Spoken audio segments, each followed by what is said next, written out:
Hi, I'm Marc, and on this channel I talk about Brexit and UK politics. How are citizens supposed to have a say in politics if they don't understand politics and its consequences?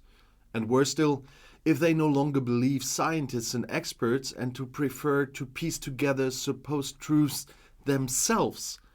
Well, the referendum in Great Britain on Brexit provided an important insight here. Democracy does not work without education. I didn't realize that this type of political resistance movement was capable of taking over parties, that they can take over an entire country. But this referendum shows that they are capable of it, says none other than Tony Blair, the former British Prime Minister, and he described Brexit as a protest vote. As a vote on the issue of immigration and against the current government. So primarily not about membership of the EU. But did a majority of Brits not know what they were supposed to vote on? The horrified and perplexed reactions after the referendum, not just from Blair, suggest this, and I still believe this. In fact, verifiable facts hardly played a role in the election campaign. On the contrary, central arguments, particularly from the Leave campaign, were demonstrably wrong there. I showed that in a lot of videos. For example, EU opponents repeated daily that Britain was transferring £350 million a week to Brussels and that Turkey would join the EU in the foreseeable future. And neither is true. Nevertheless, surveys showed that clear majorities of citizens believed this misinformation, or as I put it, the lies. When asked about the many expert voices warning against Britain leaving, Brexit campaign leader Michael Gove replied that citizens had had enough of experts. I say people should trust themselves, he said. Trust themselves when it comes to complex issues such as the economic consequences of Great Britain leaving the EU? Well, or just the relatively simple question of how much Great Britain actually transfers to the EU each week? It was actually about £110 million a week.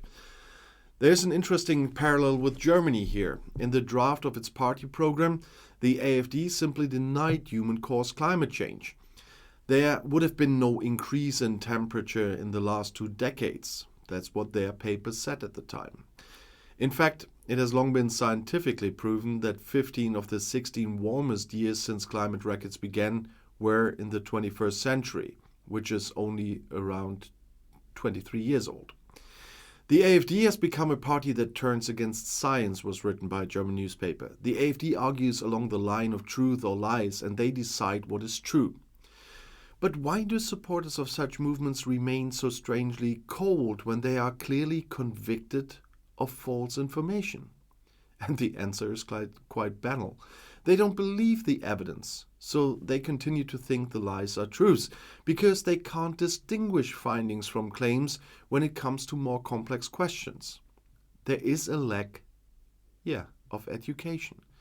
Surveys in the run-up to the British referendum show that supporters of the Brexit camp scored particularly well among people who belong to the lower social classes. Poorly or uneducated workers, low earners, pensioners, and people who rely on state support. And according to YouGov, 63% of this group wanted to vote for Brexit. Another category also shows that there is a clear connection between education and support for Brexit. 68% of people whose highest qualification is a GCSE, that's roughly correspondent to the German secondary school qualification, no longer wanted the EU. On the EU's supporters' side, on the other hand, there were mainly people with a university degree with 70% or a high school diploma with 58%. And there's also another interesting parallel to Germany. In a current study by the University of Leipzig, which examined authoritarian and right-wing extremist positions among Germans, the researchers looked at the level of education of anti-COVID and Pegida supporters and came to a clear conclusion. Agreement with Pegida's goals is lowest among those who have a high school diploma and those who have completed a degree. With lower educational qualifications, the likelihood of approval increases, a pattern that can apparently be generalized. Poor school education makes people susceptible to populist slogans. This is currently the case in the USA, where survey institutes have determined that the tendency to vote for the bully Republican presidential candidate Donald Trump decreases as education increases. In the long term, this applies to all of Europe, as shown by a study by the Federal Agency for Civic Education, which examined populist movements in 5 European countries. And the result was, ideally speaking, it is younger men with little or medium school education who vote for right-wing populist parties.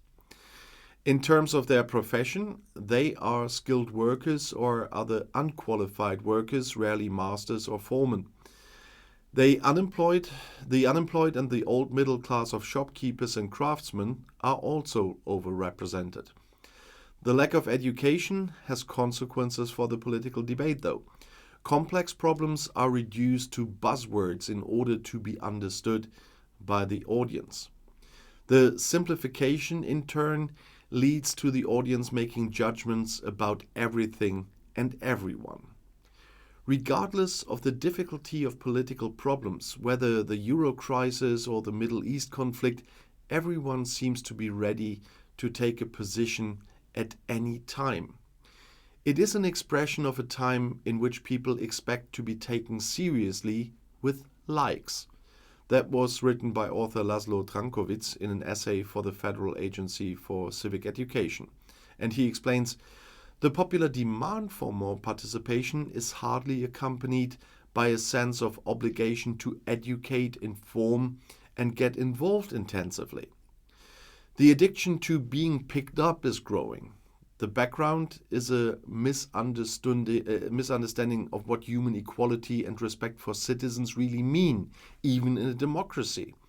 Competence, education, and seriousness have a high priority there. Or better, should have a high priority. Unfortunately, they are becoming increasingly rare nowadays. But in short, democracy cannot function without good and broad public education. Conversely, anyone who invests in schools will always protect citizens and thus the country from those false prophets. So education will be the key for the future of our democracies.